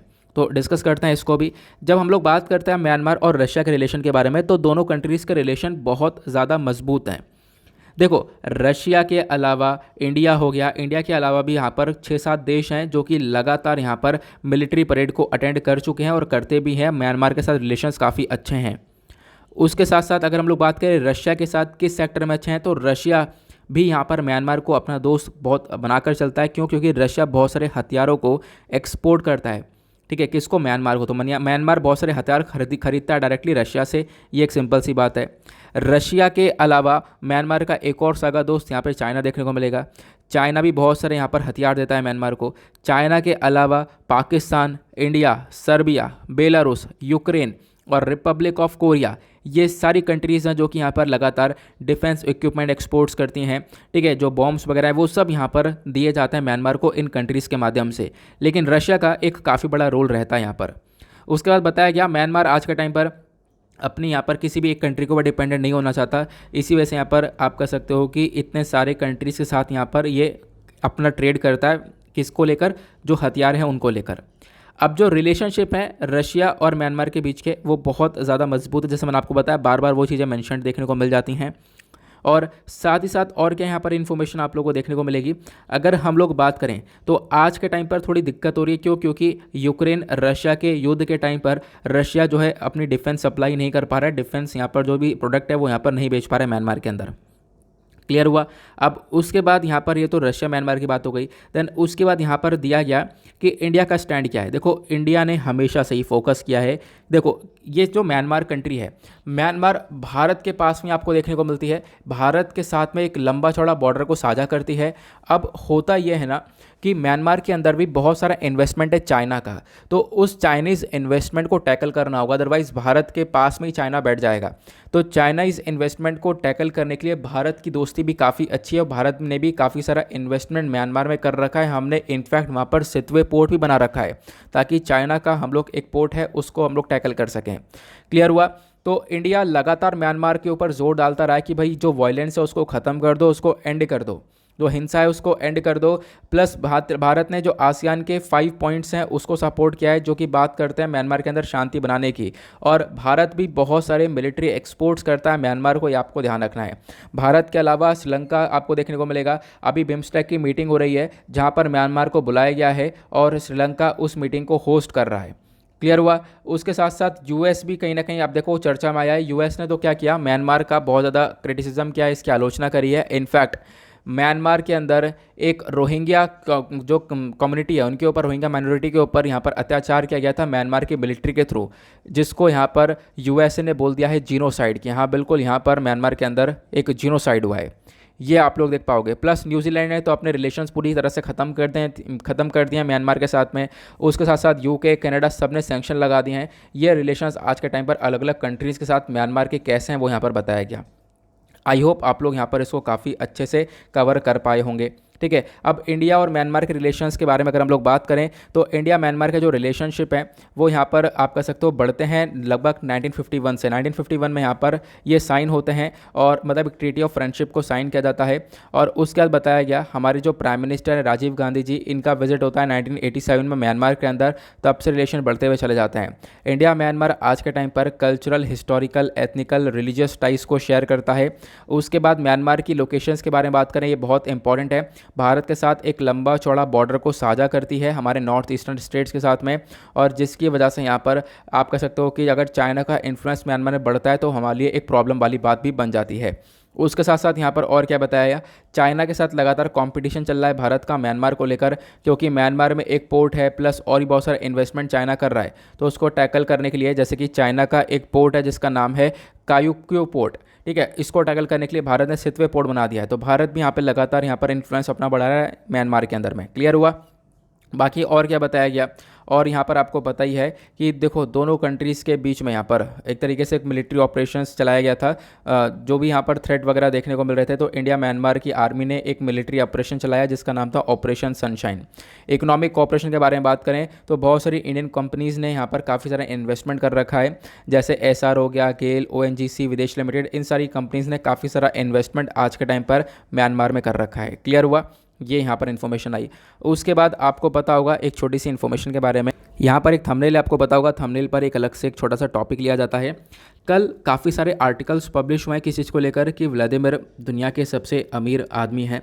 ठीक है, तो देखो ऐसा ना अनऑफिशियली बहुत सारी रिपोर्ट्स ऑलरेडी बता चुकी हैं कि जो व्लादिमीर पुतिन है ये दुनिया के सबसे रिचेस्ट पर्सन है। मतलब कि अभी तक इलॉन मस्क आ रहे हैं, जेफ बेजोस हैं, ठीक है, ये रिचेस्ट पर्सन, तो इनको भी यहाँ पर पछाड़ दिया है व्लादिमीर पुतिन ने, ऐसा बोला जाता है। ठीक है, अब ये बात कब यहाँ पर आगे साबित होती है, ये बात इसलिए साबित होती है, ये आप देख पाओगे कल रात का आर्टिकल है, कल रात का आर्टिकल है न्यूज़ 18 का, जिसमें बताया गया कि जो इलॉन मस्क हैं वो उनसे एक इंटरव्यू होता है। अब उस इंटरव्यू के दौरान इलॉन मस्क यहाँ पर बोलते हैं कि जो वर्ल्ड रिचेस्ट पर्सन है वो इलॉन मस्क नहीं, इलॉन मस्क से यहाँ पर सिग्निफिकेंटली रिचर हैं व्लादिमीर पुतिन, ऐसा यहाँ पर इलॉन मस्क खुद बोलते हैं इस इंटरव्यू के अंदर में। ठीक है, उसके बाद बताया गया इलॉन मस्क की जो नेटवर्थ आपको देखने को मिलेगी वो लगभग यहाँ पर 260 से लेकर 290 बिलियन डॉलर्स के आसपास की देखने को मिलेगी, ये भी इस आर्टिकल ने बताया। लेकिन यहाँ पर जो अमेजॉन के फाउंडर है जेफ बेजोस, इनकी नेटवर्थ 190 बिलियन डॉलर्स के आसपास देखने को मिल जाएगी। लेकिन बोला यह जा रहा है कि जो व्लादिमीर पुतिन है, व्लादिमीर पुतिन की कहीं ना कहीं नेटवर्थ जो है 300 से लेकर 350 बिलियन डॉलर्स के आसपास है, ऐसा हमारे पास इन्फॉर्मेशन निकल कर आती है। आपको पता होगा कि अभी कुछ टाइम पहले काफ़ी चर्चा में था जो व्लादिमीर पुतिन का ये पैलेस है, ठीक है, इसको लेकर काफ़ी कंट्रोवर्सी हुई थी, क्योंकि आप कह सकते हो रशिया के अंदर एक व्यक्ति जिनकी काफ़ी चर्चा हुई है पिछले साल, वो है एलेक्सी नेवेल्नी। एलेक्सी नेवेल्नी ने पॉलिटिकल सिनेरियो के अंदर रशिया के जो व्लादिमीर पुतिन है इनको पूरी तरह से टक्कर दे दी थी। तो व्लादिमीर पुतिन को लग रहा था कि हाँ, एलेक्सी नेवेल्नी यहाँ पर उनके टक्कर के व्यक्ति खड़े हो रहे हैं। तो ये काफ़ी डिस्प्यूट चालू हुआ। एलेक्सी नवेल्नी को अभी तक अरेस्ट कर रखा है रशिया के अंदर, लेकिन यहाँ पर आप देख पाओगे कि एलेक्सी नवेल्नी ने यहाँ पर व्लादिमीर पुतिन के इस पैलेस के बारे में बताया था कि एक पैलेस है जो कि एक बहुत शानदार सा पैलेस बना हुआ है अलग से, ठीक है, जिसकी कॉस्ट कई गुना ज़्यादा है। उसके साथ साथ ये आप देख पाओगे एक आर्टिकल है यहाँ पर 5 जून 2017 का, जहाँ पर मेंशन किया गया है व्लादिमीर पुतिन ने अपनी घड़ी को बेचा है। व्लादिमीर पुतिन ने अपनी घड़ी को बेचा है जिसकी कॉस्ट $1 मिलियन के आसपास है, मतलब 7 करोड़ के आसपास की यहाँ पर घड़ी है। तो रेयरेस्ट और most expensive watch in the world ये व्लादिमीर पुतिन ने पहनी हुई थी, ये आप लोग देख पाओगे। फिर उसके बाद एक आर्टिकल है लाइव मिंट का, ये आप लोग देख पा रहे होंगे 20 मार्च 2022 में, मतलब कि अभी यहाँ पर कुछ दिन पहले ही पब्लिश हुआ है, जहाँ पे बात की गई है व्लादिमीर पुतिन की एक जैकेट है जिसको यहाँ पर आप लोग देख पा रहे होंगे ब्लू कलर की। इसकी कॉस्ट लगभग $14,000 के आसपास है, समथिंग यहाँ पर 10 लाख के आसपास की आपको ये कॉस्ट देखने को मिल जाएगी। तो ये सारी चीज़ यहाँ पर बताई जाती हैं। अब यहाँ पर दिक्कत क्या है, इससे आप कहोगे क्या प्रॉब्लम है। प्रॉब्लम यहाँ पर ये उठती है कि अगर हम लोग देखें तो व्लादिमीर पुतिन यहाँ पर एक प्रेसिडेंट है। अब इनका जो मतलब एक पॉलिटिकल सिनेरियो में है, तो फिर ये कोई बिजनेसमैन वगैरह नहीं है, ठीक है, कोई ऐसा व्यापार वगैरह अलग से नहीं कर रहे हैं, कोई भी ऐसी इन्फॉर्मेशन नहीं है। लेकिन यहाँ पे अगर बात की जाती है कि इतना पैसा है, तो कहीं ना कहीं वो एक तरीके से भ्रष्टाचार से, करप्शन से वो पैसा कमाया गया है। प्लस उसके बाद एक और चीज़ ये निकल कर आती है जो कि डायरेक्टली आर्टिकल के अंदर लिखा हुआ है, सब न्यूज़ 18 का आर्टिकल ये आप लोग पढ़ सकते हो, ठीक है, सब कुछ यहाँ पर लिखा हुआ है। और उसके बाद एक चीज़ ये भी निकल कर आती है कि जो व्लादिमीर पुतिन की जो मतलब सैलरी है, इनको सालाना सैलरी यहाँ पर वही मिलती है लगभग 75 से 80 लाख रुपए के आसपास, ठीक है। तो यहाँ पर आप कह सकते हो कि इनको इतनी सैलरी मिली है, 7 करोड़ रुपए की इन्होंने घड़ी पहन रखी है, ऐसा कैसे हो सकता है, ठीक है। तो यही चीज़ देखते हुए यहाँ पर बार बार आर्टिकल्स पब्लिश होते हैं। अनऑफिशियली यहाँ पर बहुत सारी जगह पर बता दिया गया है कि यहाँ पर ना ही इलॉन मस्क, ना ही जेफ बेजोस, व्लादिमीर पुतिन हैं वर्ल्ड के रिचेस्ट पर्सन। क्लियर हुआ? आई होप आप लोग यहाँ पर इसके बारे में समझ चुके हो, या आप लोग देख पाओगे और भी आर्टिकल्स इसके ऊपर पब्लिश हुए हैं, और ये बहुत पहले पब्लिश हुए हैं। CNBC ने यहाँ पर पब्लिश किया हुआ है कि यहाँ व्लादिमीर पुतिन एक रिचेस्ट पर्सन है दुनिया भर के अंदर। ऐसे यहाँ पर जो फाइनेंशियर हैं, इन्होंने यहाँ पर खुद बोला है कि देखो हाँ बिल्कुल, यहाँ पर बिल गेट्स, जेफ बेजोस और इनकी इनकम से भी ज़्यादा यहाँ पर व्लादिमीर पुतिन की इनकम देखने को मिलती है। आई होप आप लोग यहाँ पर इसको सही से समझ चुके हो, ये सारी इन्फॉर्मेशन को समझ चुके हो। देखो अब क्या है ना, मैं थंबनेल उसी के बेसिस पर बनाता हूँ जो आर्टिकल कल चर्चा में था। अब ये कल काफ़ी चर्चा में था, जिसके बारे में आपको पता होना चाहिए, एक छोटी सी इन्फॉर्मेशन थी, तो इसके बेसिस पर बना दिया गया। अब बहुत सारे और भी वीडियोज़ अपलोड हुए होंगे डेफिनेटली, बट अगर हम लोग बात करें तो पूरा इस आर्टिकल न्यूज़ 18 को प्लस आप लोग सर्च करोगे ना, तो आपको खुद बहुत सारे आर्टिकल्स देखने को मिलेंगे। तो मेरे पास मतलब ऑब्वियस ही बात है, आप जब न्यूज़ कवर करते रहते हो तो आप काफ़ी सारी चीज़ों का सब्सक्रिप्शन ले लेते हो, तो फटाफट वो न्यूज़ अपडेट निकल कर आता है। तो मेरे पास दिन भर वो अपडेट्स आते रहते हैं, तो इसमें से एक अपडेट उठा लेता हूँ। एक अपडेट यहाँ पर कल ये वाला उठा लिया गया था। क्लियर हुआ? आगे बात करते हैं। ये जो आर्टिकल है यहाँ पे बात की गई है फेसबुक और फेक न्यूज़ के बारे में। आज का हमारा लास्ट आर्टिकल है, इसको फटाफट देखते हैं। हालांकि इस आर्टिकल में कुछ बात नहीं है, लेकिन इससे हटकर मैं आपको बता रहा हूँ फेक न्यूज़ को लेकर। इस आर्टिकल को आप लोग GS पेपर 2 से रिलेट कर सकते हो। अगर हम लोग बात करें फेक न्यूज़ होती क्या है, सबको पता है कि भाई यहाँ पर एक गलत खबर फैला दी गई है। फेक न्यूज़ यहाँ पर एक ऐसी न्यूज़ है जिसको गलत तरीके से एक मिस इन्फॉर्मेशन फैला दी जाती है, वो फेक न्यूज़ है, ताकि यहाँ पर जो भी पढ़ रहा है उसके दिमाग में यहाँ पर जो भी अपना एजेंडा है वो भर दिया जाए। तो यहाँ पर बोला गया कि जो भी यहाँ पर आप देख पाओगे ये फेक न्यूज़ है, ये एक सबसे बड़ी प्रॉब्लम बन जाती है सभी लोगों के लिए। और फेक न्यूज़ आज के टाइम पर मतलब जो देखने को मिलती है, कोई ये नया फिनोमेना नहीं है। Fake news ancient Greece time से चलती हुई आ रही है। गवर्नमेंट पॉलिटिकल एक्टर्स बहुत ज़्यादा इस्तेमाल किया करते थे, तो डिस इन्फॉर्मेशन बहुत ज़्यादा यूज़ हुआ करता था, बहुत पहले से चलता हुआ रहा है। रीज़न क्या है फेक न्यूज़ इंडिया के अंदर फैल रही है, उसके पीछे कारण क्या है? सबसे पहला आपको जो मीडिया एथिक्स है वो देखने को मिलेगा। मीडिया एथिक्स यहाँ पर ख़त्म हो चुका है, सही गलत का कोई यहाँ पर चीज़ आपको देखने को मिलती नहीं है, जिसकी वजह से फेक न्यूज़ बढ़ती हुई नज़र आ रही है। दूसरा सोशल मीडिया आपको देखने को मिलेगा, और भाई साहब सोशल मीडिया में व्हाट्सअप का एग्जाम्पल ले लो, प्लस और ही बहुत सारी चीज़ों का एग्जाम्पल ले लो। यहाँ पर तो लगातार फेसबुक का एग्जाम्पल ले लो, कितनी सारी फेक न्यूज़ आपको देखने को मिलती हैं। इनफैक्ट आपको व्हाट्सएप पे तो मैसेज भी पहले पहले आते होंगे बहुत सारे, ठीक है, कि इसको फॉरवर्ड कर दो, उसको फॉरवर्ड कर दो, तो बहुत सारी फेक न्यूज़ निकल कर आती है। प्लस यहाँ पर आप देख पाओगे lack of legislation. Fake news को टैकल करने के लिए कोई भी स्पेसिफिक लॉ देखने को नहीं मिलता। उल्टा लोग बोलते हैं हमारे पास आर्टिकल 19 है, हमारे संविधान के अंदर हमारे पास फ्रीडम टू एक्सप्रेशन है, ठीक है, हम लोग कुछ भी बोल सकते हैं, ये है वो है। तो इसके बेसिस पर ही आप देख पाओगे फेक न्यूज़ लगातार फैलती हुई नज़र आती है। क्वेश्चन ये है फेक न्यूज़ से कैसे डील किया जा सकता है भाई? ये यहाँ पर आप देख पाओगे। पहली बात आपको फैक्ट चेक करना होगा कि चीज़ें सही हैं या गलत है। उसके बाद फेक न्यूज़ पता, ऑब्वियसली बात है, जब आप चेक करोगे तो आपको पता चल जाएगा क्या ओरिजिनल है क्या मिसमैच हुआ है। अब क्या है, आप पता लगा सकते हो क्या फेक न्यूज़ है और फेक न्यूज़ को फटाफट रिमूव कर दो। जैसे बड़ी बड़ी कंपनीज़ हैं, फेसबुक, यूट्यूब और भी बहुत सारे यहाँ पर बड़े बड़े प्लेटफॉर्म्स हैं जो कि लगातार फेक न्यूज़ फैलाते हैं अपने प्लेटफॉर्म्स पर, मतलब इनके प्लेटफॉर्म्स पर फेक न्यूज़ आ जाती हैं। तो उन प्लेटफॉर्म्स पर यहाँ पर फेक न्यूज़ को हटाया जा सकता है, पॉसिबिलिटी है बिल्कुल हटाया जा सकता है। तो ये काम आप लोग कर सकते हो, ठीक है। प्लस जो भी यूज़र्स हैं उनको एजुकेट करो कि हाँ भाई यहाँ पर ऐसे ऐसे फेक न्यूज़ आती है, या फिर आप पता लगा सकते हो कि ये फेक न्यूज़ है, इसकी एक्यूरेसी क्या है। तो ऐसी कुछ चीज़ें आप लोग लागू कर सकते हो जिसके मदद से काम किया जा सकता है। क्लियर हुआ? तो वे फॉरवर्ड बस खाली यही है कि भाई आप लोग यहाँ पर रिमूव कर सकते हो, पूरी तरह से पॉसिबिलिटी है रिमूव किया जा सकता है, बट काम करना ज़रूरी है यहाँ पर है, ठीक है। ये यहाँ पर बताया। आई होप आप लोग को यहाँ पर समझ में आ चुका है फेक न्यूज़ को लेकर। कुछ छोटी मोटी इन्फॉर्मेशन है, कुछ खास इंपॉर्टेंट ऐसी इन्फॉर्मेशन नहीं है, बट जो मैंने आपको बताई है वो ज़्यादा इंपॉर्टेंट है। बाकी आर्टिकल हमारे होते हैं समाप्त।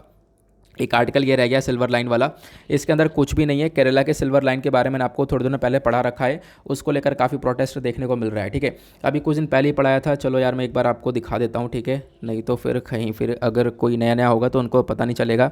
इस पिक्चर के माध्यम से आप देख पाओगे ये केरला का मैप है। केरला के अंदर यहाँ पर एक रेलवे लाइन बनाने के बारे में चर्चा की जा रही है, थिरुवनंतपुरम से कसारकोड तक। अब इस रेलवे लाइन को बनाया जाएगा तो ऑब्वियस ही बात है यहाँ पर एनवायरमेंटल डैमेज होगा प्लस कंस्ट्रक्शन होगा। तो इसको लेकर यहाँ पर साथ साथ प्रॉब्लम्स ये भी देखने को मिलती हैं कि इस वाले जगह पर बहुत सारे लोग रहते भी हैं, ठीक है, उन सारे लोगों को हटाया जाएगा। तो इसको लेकर प्रोटेस्ट चल रहा है केरला में, वही यहाँ पर इन्फॉर्मेशन उस पर्टिकुलर एडिटोरियल के अंदर कवर की गई है। क्लियर हुआ कि लगातार प्रोटेस्ट चल रहा है इस चीज़ को लेकर, लेकिन सरकार उसके बाद भी यहाँ पर इसको इम्प्लीमेंट करने हुए लगी हुई है। अब फटाफट हम लोग अपने क्वेश्चन को देखते हैं कि स्टार्टिंग में आपसे जो क्वेश्चन पूछा गया था वो क्वेश्चन क्या था, क्योंकि उसका आंसर देना भी ज़रूरी है। 2014 में क्वेश्चन आया था कि भाई जो 10 डिग्री चैनल है वो कौन सा आइलैंड को सेपरेट करता है। तो इसका करेक्ट आंसर ऑप्शन ए है, अंडमान एंड निकोबार आइलैंड। ध्यान रखना, तो option A is the correct answer. 10 degree channel Andaman group of islands को निकोबार से सेपरेट करता है। मैं आप लोग को एक और पिक्चर दिखा देता हूँ जिसके माध्यम से आप लोग इसको भी अच्छे से क्लियर कर पाओगे। ये आप लोग मैप देख पा रहे होंगे, ये अंडमान निकोबार आइलैंड से साथ में देखने को मिलते हैं। तो इन दोनों को सेपरेट करता है 10 डिग्री चैनल, ठीक है। तो 10 डिग्री चैनल कौन से दो आइलैंड्स को सेपरेट करता है? इन दोनों आइलैंड्स को, ठीक है। यहाँ पर आप देख पाओगे ऊपर अंडमान निकोबार, ये 10 डिग्री चैनल हुआ। क्लियर हुआ? नाउ इसी के साथ करते हैं हम लोग अपने लेक्चर को समाप्त। मिलते हैं आप लोगों से नेक्स्ट वीडियो में। आज के लिए bye bye, have a nice day, thank you and जय हिंद।